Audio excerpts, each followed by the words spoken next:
ഇങ്ങനെയൊരു സമൂഹം ഈ ലോകത്ത് കാണുമോ?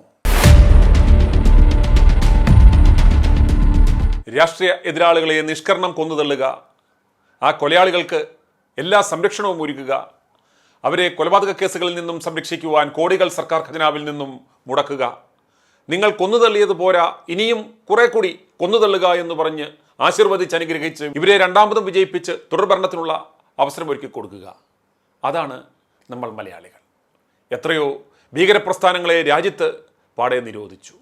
കമ്മ്യൂണിസം പിറവിയെടുത്ത മണ്ണിൽ തന്നെ പട്ടുവീണു. എന്തേ മലയാളികളുടെ മണ്ടയിൽ മാത്രം ഇതുവരെ ആ വെളിച്ചം വീണില്ല? ആരാണ് ഈ നാടിനെ ദൈവത്തിൻ്റെ സ്വന്തം നാട് എന്ന് പേർ ചൊല്ലി വിളിച്ചത്?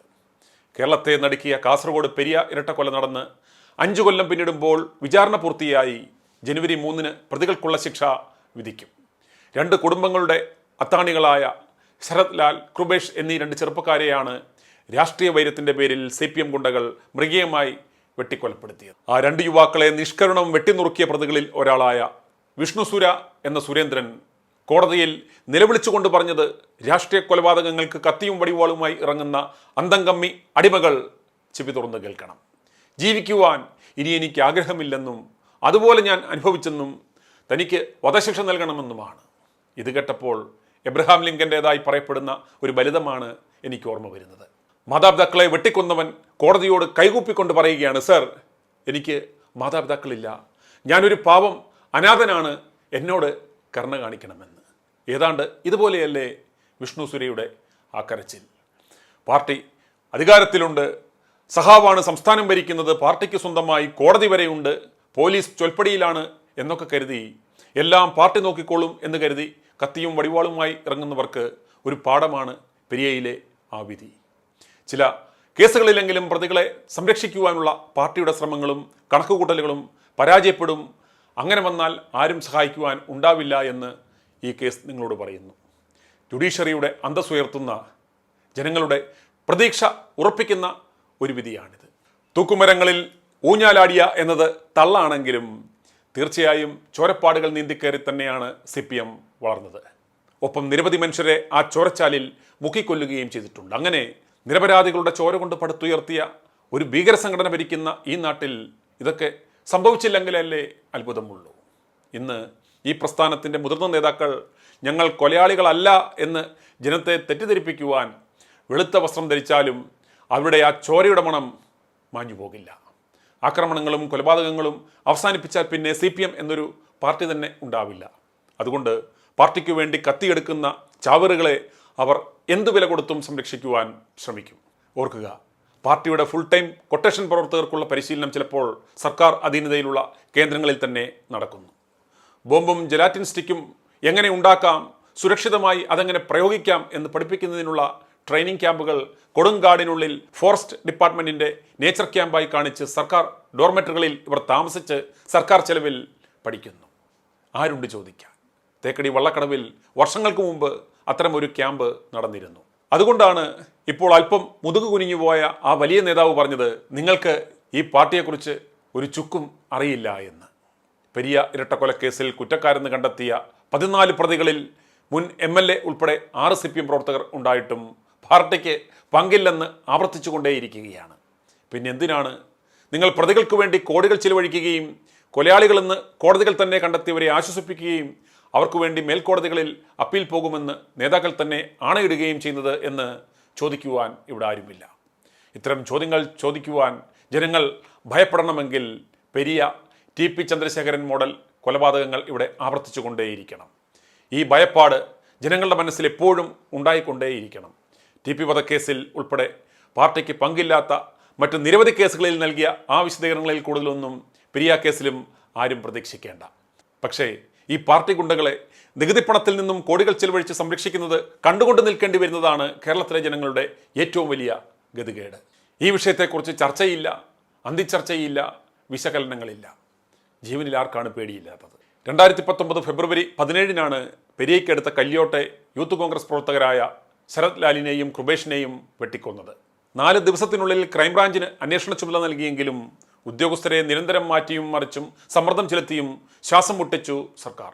സംഭവത്തിൽ പാർട്ടിക്ക് പങ്കില്ല എന്നതായിരുന്നു ഔദ്യോഗിക വിശദീകരണമെങ്കിലും പോസ്റ്റ്മോർട്ടം നടത്തിയ സർജനെ ഒന്ന് കാണിക്കുക പോലും ചെയ്യാതെ കുറ്റകൃത്യത്തിന് ഉപയോഗിച്ച മാരകായുധങ്ങൾ സീൽ ചെയ്ത് കോടതിയിൽ ഹാജരാക്കിയതുൾപ്പെടെ ഒളിഞ്ഞും തെളിഞ്ഞും അട്ടിമറികൾ അരങ്ങേറി. ഉത്തരേന്ത്യൻ തെരുവ് സംഘടനകളിലും സിനിമകളിലും മാത്രം കാണാറുള്ളതുപോലെ പ്രതികളെ പോലീസ് ജീപ്പിൽ നിന്ന് ഇറക്കിക്കൊണ്ടുപോയ സംഭവവുമുണ്ടായി. CBI അന്വേഷണത്തിലൂടെ മാത്രമേ മുഴുവൻ കുറ്റവാളികളെയും നിയമത്തിന് മുന്നിൽ കൊണ്ടുവരാനാകൂ എന്ന് കാണിച്ച് കൊല്ലപ്പെട്ട യുവാക്കളുടെ മാതാപിതാക്കൾ ഹൈക്കോടതിയെ സമീപിച്ചതിനെ തുടർന്ന് വാശിയോടെ നടത്തിയ ആ ഇടപെടലുകൾ പ്രതികൾ സർക്കാരിൻ്റെ പ്രതിപുരുഷന്മാർ തന്നെയാണ് എന്നതിൻ്റെ ഔദ്യോഗിക സ്ഥിരീകരണമായി വേണം കരുതുവാൻ. ക്രൈംബ്രാഞ്ച് സമർപ്പിച്ച കുറ്റപത്രത്തിൽ പേര് പരാമർശിക്കപ്പെടാതിരുന്ന മുൻ MLA ഉൾപ്പെടെയുള്ള CPM ഭാരവാഹികളിൽ പലരും പ്രതി ചേർക്കപ്പെട്ടത് CBI അന്വേഷണം നടത്തിയ ശേഷമാണ്. അന്വേഷണം CBIക്ക് വിട്ട ഹൈക്കോടതി തീരുമാനത്തിനെതിരെ സംസ്ഥാനത്തെ ജനങ്ങളുടെ നികുതിപ്പണത്തിൽ നിന്ന് 1,14,00,000 രൂപയിൽ പരം ചിലവിട്ടാണ് പിണറായി സർക്കാർ കേസ് നടത്തിയത്. ഹൈക്കോടതിയിൽ 90,33,132 രൂപയും സുപ്രീം കോടതിയിൽ 24,50,000 രൂപയുമാണ് വക്കീൽ ഫീസിനത്തിൽ മാത്രം കേരള സർക്കാർ ചെലവിട്ടത്. പാർട്ടി ഗുണ്ടകളെ രക്ഷിക്കുവാൻ ഇതാദ്യമായി അല്ല ഖജനാവിലെ പണം ചെലവഴിക്കുന്നത്. അരിയിൽ ഷുക്കൂർ, TP ചന്ദ്രശേഖരൻ, മട്ടന്നൂർ ഷുഹൈബ് എന്നിവരെ കൊലപ്പെടുത്തിയതടക്കം സമാനമായ മറ്റു പല അക്രമ സംഭവങ്ങളിലും സ്വതന്ത്രവും നിഷ്പക്ഷവുമായ അന്വേഷണം തടയുവാനും പ്രതികളെ രക്ഷപ്പെടുത്തുവാനും പൊതുഖജനാവിലെ പണം ദുർവിനിയോഗിച്ചിട്ടുണ്ട് കേരള സർക്കാർ. സംവാദ ബുദ്ധി, രാഷ്ട്രീയ മാന്യത, മര്യാദ ഇവയൊന്നും തരിമ്പ് പോലും പാലിക്കാതെ രാഷ്ട്രീയ വിരോധം വെച്ച് എതിരാളികളെ കൊലപ്പെടുത്തിയ കൊടിയ കുറ്റവാളികളെ സംരക്ഷിക്കുന്നതിൽ സർക്കാരിനോ അതിനെ നിയന്ത്രിക്കുന്ന പാർട്ടിക്കോ ഒരു തരിമ്പ് പോലും ലജ്ഞ തോന്നുന്നുണ്ടാവില്ല. പക്ഷേ പാർട്ടി ക്യാപ്സൂളുകൾ തൊണ്ട തൊടാതെ വിഴുങ്ങുന്ന അടിമകളല്ലാത്ത കേരളത്തിലെ പൊതുജനങ്ങൾ അത്തരത്തിലാണെന്ന് സർക്കാരും പാർട്ടിയും ധരിച്ചു വെക്കരുത്. തെരഞ്ഞെടുപ്പിൽ ലഭിച്ച ഭൂരിപക്ഷം ആളുകളെ വെട്ടിക്കൊല്ലുവാനോ പാർട്ടിക്കാർ പ്രതികളായ കേസുകൾ അട്ടിമറിക്കുവാനോ ഉള്ള ലൈസൻസ് അല്ല എന്ന സാമാന്യ ബുദ്ധിയെങ്കിലും അന്തംകമ്മി സർക്കാരിനുണ്ടാവണം.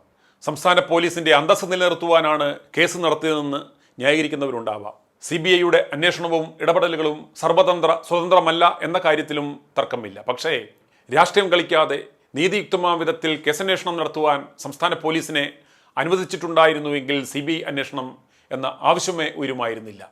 കേസിൽ അന്യായമായ കൈകടത്തൽ നടത്തിയും കുറ്റക്കാരെ രക്ഷിക്കുവാൻ നിർബന്ധിച്ചും കേരള പോലീസിൻ്റെ അന്തസ്സിനെ ആരെങ്കിലും ഹനിച്ചിട്ടുണ്ടെങ്കിൽ അത് സംസ്ഥാനം ഭരിക്കുന്ന അന്തംകമ്മി ഭരണകൂടം മാത്രമാണ്. ദൈവത്തിൻ്റെ സ്വന്തം നാട് എന്ന് നാം അഭിമാനത്തോടെ വാഴ്ത്തുന്ന കേരളത്തെ ജീവിക്കുവാൻ കൊള്ളാത്ത ഇടമാക്കി മാറ്റുന്നതിൽ ഏറ്റവും വലിയ ഘടകങ്ങളിലൊന്നാണ് അന്യായമായ രാഷ്ട്രീയ സംഘടനകൾ. CPM മാത്രമല്ല അതിനുത്തരവാദികൾ. BJP, കോൺഗ്രസ്, മുസ്ലിം ലീഗ്, SDPI തുടങ്ങിയവരൊക്കെ ഈ അനാശാസ്യതയുടെ പ്രതികളാണ്. പഠനത്തിനും തൊഴിലിനും താമസത്തിനുമായി നാടുവിട്ട് ഇതര സംസ്ഥാനങ്ങളിലും വിദേശ രാജ്യങ്ങളിലേക്കും അടക്കം ഇടം തേടി പോകുന്ന പുതുതലമുറയിൽ അരാഷ്ട്രീയത ആരോപിച്ചിട്ട് യാതൊരു കാര്യവുമില്ല. അവരെപ്പോലെ ഓരോ കുടുംബങ്ങളുടെയും പ്രതീക്ഷകളായിരുന്ന ചെറുപ്പക്കാരെ അധികാരത്തിൻ്റെ തിണ്ണമെടുക്കിൽ തെരുവിൽ അരിഞ്ഞു തള്ളുന്നതും പാർട്ടി കോടതി വിചാരണ നടത്തി എറിഞ്ഞുകൊല്ലുന്നതുമൊക്കെ കണ്ട് കണ്ണു കലങ്ങുന്ന മലയാളി ചെറുപ്പങ്ങൾക്ക് പാർട്ടിയോടോ രാഷ്ട്രീയത്തോടോ തന്നെ അലർജി തോന്നിയാൽ അവരെ മാത്രം കുറ്റം പറയാനാവില്ല. TP വധത്തിന് ശേഷം വടകര ലോക്സഭാ മണ്ഡലത്തിലെയും പെരിയ ഇരട്ടക്കൊലയ്ക്ക് ശേഷം കാസർകോട്ടെയും വോട്ടർമാർ CPMനെ കൈയൊഴിഞ്ഞതിൽ നിന്ന് പോലും പാർട്ടി തിരിച്ചറിവ് നേടുന്നില്ല. പെരിയ കേസിലെ വിധി വന്ന അതേ ദിവസം തന്നെ പാർട്ടി കോടതി വധശിക്ഷയ്ക്ക് വിധേയനാക്കിയ യുവാവിൻ്റെ അനുഭവം ഓർമ്മപ്പെടുത്തിയാണ് വടക്കൻ കേരളത്തിൽ ഒരു CPM നേതാവ് കൊലവിളി പ്രസംഗം നടത്തിയത്. രാഷ്ട്രീയ വർഗീയ കുറ്റകൃത്യങ്ങൾ നടത്തുന്നവരെ സംരക്ഷിക്കില്ലെന്ന്, അക്രമികളും വിദ്വേഷം പരത്തുന്നവരും അത് ഏത് പാർട്ടിക്കാരായാലും തരിമ്പ് സഹിഷ്ണുത കാണിക്കില്ലെന്ന്, അവർക്ക് സുരക്ഷാ കവചമൊരുക്കുന്ന കേസുകൾ നടത്തില്ലെന്ന് തീരുമാനിക്കുവാൻ സർക്കാർ ഒരുക്കമാണോ?